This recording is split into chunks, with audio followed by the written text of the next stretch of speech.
ರಾಜ್ಯ ಕಾಂಗ್ರೆಸ್ನಲ್ಲಿ ಈ ಕುರ್ಚಿಯ ಸಂಘರ್ಷ ನಿಲ್ತಾ ಇಲ್ಲ. ಹೀಗಾಗಿ ಕಾಂಗ್ರೆಸ್ನ ಉಸ್ತುವಾರಿ ಕ್ಲೋಸ್ ಡೋರ್ ಮೀಟಿಂಗ್ ಮಾಡ್ತಾ ಇದ್ದಾರೆ. ರಾಜ್ಯ ಕಾಂಗ್ರೆಸ್ನಲ್ಲಿ ನಿಲ್ಲದ ಕುರ್ಚಿಯ ಸಂಘರ್ಷ. ಕಾಂಗ್ರೆಸ್ ಉಸ್ತುವಾರಿಯಿಂದ close door meeting. CM DCM ಜೊತೆ ಸುರ್ಜೇವಾಲಾ ಸಂಧಾನ ಸೂತ್ರವನ್ನ ಹೆಣಿತಾ ಇದ್ದಾರೆ. ಸಿದ್ದು ಮತ್ತು ಡಿಕೆ ಜೊತೆ ಸುರ್ಜೇವಾಲಾ ಸುದೀರ್ಘವಾದಂತಹ ಚರ್ಚೆ ನಡೆಸ್ತಾ ಇದ್ದಾರೆ. ಸಿದ್ದು ಡಿಕೆ ಜೊತೆ ಸುರ್ಜೇವಾಲಾ 30 ನಿಮಿಷವನ್ನ ಚರ್ಚೆ ಮಾಡಿರುವಂತದ್ದು. ಇನ್ನ ನಂತರ ಡಿಕೆಶಿ ಜೊತೆ 40 ನಿಮಿಷ ರಹಸ್ಯವಾಗಿ ಮಾತುಕತೆಯನ್ನ ಕೂಡ ಆಡಿದ್ದಾರೆ ಎನ್ನಲಾಗ್ತಾ ಇದೆ. ರಾಜ್ಯ ಕಾಂಗ್ರೆಸ್ನಲ್ಲಿ ಕುರ್ಚಿಯ ಸಂಘರ್ಷ ಸದ್ಯಕ್ಕೆ ನಿಲ್ಲುವಂತಹ ಯಾವುದೇ ಸೂಚನೆಗಳಾಗಲಿ ಅಥವಾ ಯಾವುದೇ ಲಕ್ಷಣಗಳಾಗಲಿ ಕಾಣಿಸ್ತಾ ಇಲ್ಲ.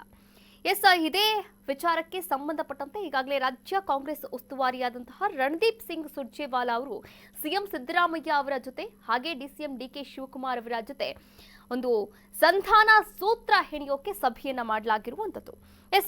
ಈಗಾಗಲೇ ಸಿದ್ದರಾಮಯ್ಯ ಅವರ ಜೊತೆ 30 ನಿಮಿಷ ಚರ್ಚೆಯನ್ನ ಕೂಡ ಮಾಡಿದ್ದಾರೆ. ನಂತರ ಡಿಕೆ ಶಿವಕುಮಾರ್ ಅವರ ಜೊತೆ 40 ನಿಮಿಷ ಚರ್ಚೆಯನ್ನ ಕೂಡ ಮಾಡಿರುವಂತದ್ದು. ಅಂದ್ರೆ ಸಿದ್ದರಾಮಯ್ಯ ಮತ್ತು ಡಿಕೆಶಿ ಇಬ್ಬರೂ ಕೂಡ ಈ ಒಂದು ಸಭೆಯಲ್ಲಿ ಭಾಗಿಯಾಗಿದ್ರು. ಅವರ ಜೊತೆ 30 ನಿಮಿಷ ಒಂದು ಸುದೀರ್ಘವಾದಂತಹ ಚರ್ಚೆಯನ್ನ ಮಾಡಿ ನಂತರ ಡಿಕೆ ಅವರ ಜೊತೆ 40 ನಿಮಿಷಗಳ ಕಾಲ ಸುದೀರ್ಘವಾದಂತಹ ರಹಸ್ಯವಾದಂತಹ ಮಾತುಕತೆಯನ್ನ ಆಡಿದ್ದಾರೆ ರಣದೀಪ್ ಸಿಂಗ್ ಸುರ್ಜೇವಾಲಾ ಅವರು. ಹಾಗಾದ್ರೆ ಏನ್ ಮಾತನಾಡಿರ್ಬೋದು? ಈಗಾಗಲೇ ಸಿಎಂ ಕುರ್ಚಿಯ ಜಟಾಪಟಿ ಕೂಡ ನಡೀತಾ ಇದೆ. ಹಾಗೆ ಅಸ್ಸಾಂನ ಚುನಾವಣೆ ಆಗಿರಬಹುದು, ಇನ್ನು ಪಂಚರಾಜ್ಯಗಳ ಚುನಾವಣೆ ಏನಿದೆ, ಈ ಚುನಾವಣೆಗಳ ಬಗ್ಗೆ ಏನಾದರೂ ಮಾತುಕತೆ ಆಡಿದ್ರ ಅಥವಾ ಮತ್ತಷ್ಟು ಕೆಪಿಸಿಸಿ ಅಧ್ಯಕ್ಷ ಗಾದಿಯ ಬಗ್ಗೆ ಏನಾದರೂ ಮಾತುಕತೆ ಆಡಿದ್ರ, ಇವೆಲ್ಲವೂ ಕೂಡ ತೀವ್ರ ಕುತೂಹಲವನ್ನ ಕೂಡ ಮೂಡಿಸಿರುವಂಥದ್ದು. ಅದರ ಜೊತೆಗೆ ಪ್ರತಿಯೊಬ್ಬ ನಾಯಕರು ಒಂದೊಂದು ರೀತಿಯ ಹೇಳಿಕೆಯನ್ನ ಕೂಡ ನೀಡ್ತಾ ಇರುವಂಥದ್ದು. ರೈಟ್ ಟೈಮ್ ರೈಟ್ ಡಿಸಿಷನ್ ತೆಗೆದುಕೊಳ್ಳಲಾಗುತ್ತೆ ಎನ್ನುವಂತಹ ಹೇಳಿಕೆಯನ್ನ ಕೂಡ ನೀಡಿದ್ದಾರೆ. ಹಾಗೆ ತಾಳ್ಮೆಯಿಂದ ಇರುವಂತೆ ಡಿಕೆಶಿ ಸೂಚನೆಯನ್ನ ಕೂಡ ಕೊಟ್ರ. ಸಚಿವ ಸತೀಶ್ ಜೊತೆಯ ಮಾತುಕತೆ ಬಗ್ಗೆ ಚರ್ಚೆಯನ್ನ ಮಾಡಿದ್ರ. ಕೆಪಿಸಿಸಿ ಅಧ್ಯಕ್ಷ ಸ್ಥಾನದ ಬಗ್ಗೆ ಚರ್ಚೆಯನ್ನ ನಡೆಸಿರುವಂತಹ ಸಾಧ್ಯತೆ ಕೂಡ ಇರುವಂತದ್ದು. ಹಾಗಾದರೆ ಕೆಪಿಸಿಸಿ ಅಧ್ಯಕ್ಷ ಸ್ಥಾನ ಬದಲಾವಣೆ ಆಗತ್ತಾ ಎನ್ನುವಂತಹ ತೀವ್ರ ಕುತೂಹಲ ಕೂಡ ಮೂಡಿಸಿದೆ. ಒಟ್ಟಾರೆಯಾಗಿ ಈ ಎಲ್ಲಾ ವಿಚಾರಗಳು ರಾಜ್ಯ ರಾಜಕೀಯದ ಪಡಸಾಲಿಯಲ್ಲಿ ತೀವ್ರ ಕುತೂಹಲವನ್ನ ಕೂಡ ಮೂಡಿಸಿದೆ. ಕೈ ನಾಯಕರ ನಡೆ ಅಂತಾನೆ ಹೇಳಬಹುದು.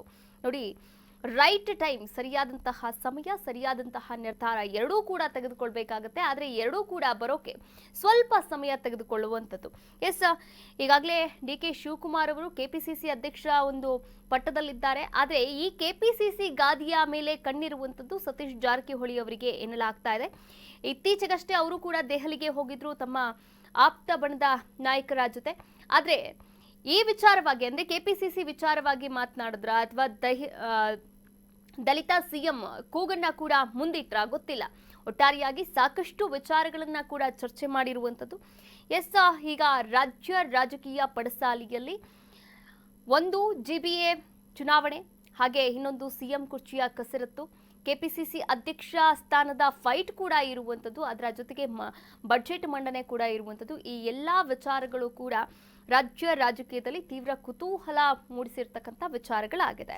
ಒಟ್ಟಾರೆಯಾಗಿ ಇದೆಲ್ಲದರ ನಡುವೆ ರಾಜ್ಯ ಕಾಂಗ್ರೆಸ್ ಉಸ್ತುವಾರಿ ಕ್ಲೋಸ್ ಡೋರ್ ಮೀಟಿಂಗ್ ಅನ್ನ ಕೂಡ ಮಾಡಿರುವಂಥದ್ದು ಸಿಎಂ ಸಿದ್ದರಾಮಯ್ಯ ಅವರ ಜೊತೆಗೆ ಹಾಗೆ ಡಿಸಿಎಂ ಡಿಕೆ ಶಿವಕುಮಾರ್ ಅವರ ಜೊತೆಗೆ.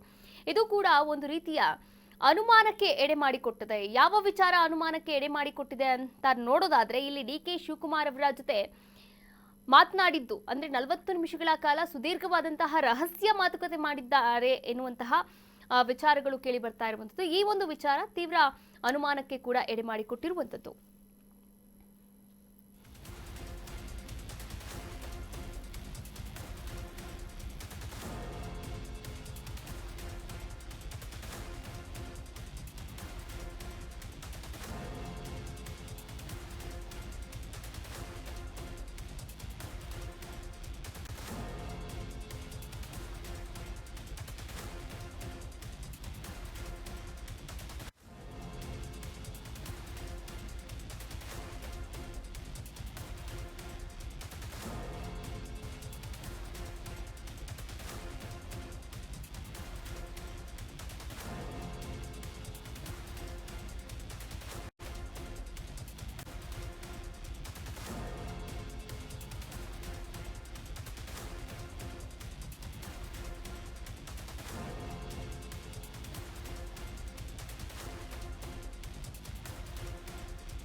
ಪಟ್ಟಕ್ಕೇರಲೇಬೇಕು ಅಂತ ಡಿಸಿಎಂ ಡಿಕೆ ಶಿವಕುಮಾರ್ ಅವರು ನಾನಾ ಕಸರತ್ತನ್ನ ಮಾಡ್ತಾ ಇದ್ದಾರೆ. ಸುರ್ಜೇವಾಲಾ ಅವರ ಜೊತೆ ಚರ್ಚೆಯ ಬಳಿಕ ಶ್ರೀಗಳನ್ನ ಕೂಡ ಭೇಟಿ ಮಾಡಿದ್ದಾರೆ.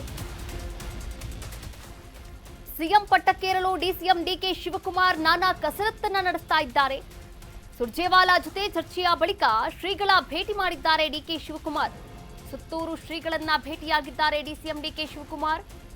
ಕೆಆರ್ ರಸ್ತೆಯಲ್ಲೇ ಭೇಟಿಯಾಗಿ ಶ್ರೀ ಶಿವರಾತ್ರಿ ದೇಶಿಕೇಂದ್ರ ಸ್ವಾಮೀಜಿಯವರ ಆಶೀರ್ವಾದವನ್ನ ಕೂಡ ಪಡೆದುಕೊಂಡಿದ್ದಾರೆ. ಸುತ್ತೂರು ಶ್ರೀಗಳ ಜೊತೆ ಕೆಲಕಾಲ ಡಿಕೆ ಚರ್ಚೆಯನ್ನ ಕೂಡ ಮಾಡಿರುವಂತದ್ದು. ಸಿಎಂ ಸಿದ್ದರಾಮಯ್ಯ ಅವರನ್ನ ಪಟ್ಟದಿಂದ ಇಳಿಸೋಕೆ ಹಾಗೆ ಆ ಒಂದು ಪಟ್ಟವನ್ನ ತಾವು ಅಲಂಕಾರ ಮಾಡೋಕೆ ಈಗಾಗಲೇ ನಾನಾ ಕಸರತ್ತನ್ನ ಕೂಡ ಡಿಸಿಎಂ ಡಿಕೆ ಶಿವಕುಮಾರ್ ಅವರು ದೆಹಲಿಗೆ ಪ್ರಯಾಣ ಮಾಡುವುದರ ಮೂಲಕ ಕೂಡ ಮಾಡ್ತಾ ಇದ್ದಾರೆ. ಹಾಗೆ ತಮ್ಮ ಸಮುದಾಯದ ಶ್ರೀಗಳನ್ನ ಕೂಡ ಮೀಟ್ ಮಾಡುವುದರ ಮುಖಾಂತರ ಕೂಡ ಮಾಡ್ತಾ ಇರುವಂಥದ್ದು. ಈ ಹಿಂದೆಯೂ ಕೂಡ ನಾವು ಸಾಕಷ್ಟು ವೇದಿಕೆಗಳಲ್ಲಿ ಶ್ರೀಗಳು ಡಿಕೆ ಶಿವಕುಮಾರ್ ಅವರ ಪರವಾಗಿ ಮಾತನಾಡಿದ್ದನ್ನ ನೋಡಿದ್ದೇವೆ. ಇದೇ ವಿಚಾರವಾಗಿ ನಾವಿಲ್ಲಿ ಗಮನಿಸ್ತಾ ಹೋಗೋದಾದ್ರೆ ಈಗಾಗಲೇ ಸುತ್ತೂರು ಶ್ರೀಗಳನ್ನ ಕೂಡ ಭೇಟಿಯಾಗಿದ್ದಾರೆ. ಹಾಗೆ ದೇಶಿಕೇಂದ್ರ ಸ್ವಾಮೀಜಿಯವರ ಆಶೀರ್ವಾದವನ್ನ ಕೂಡ ಪಡೆದಿರುವಂಥದ್ದು ನೀವು ಕೂಡ ದೃಶ್ಯಾವಳಿಗಳಲ್ಲಿ ಗಮನಿಸಬಹುದಾಗಿದೆ. ಇನ್ನು ಕೆಲಕಾಲ ಚರ್ಚೆಯನ್ನ ಕೂಡ ಮಾಡಿರುವಂಥದ್ದು ಇಬ್ಬರ ಜೊತೆಗೂ ಕೂಡ.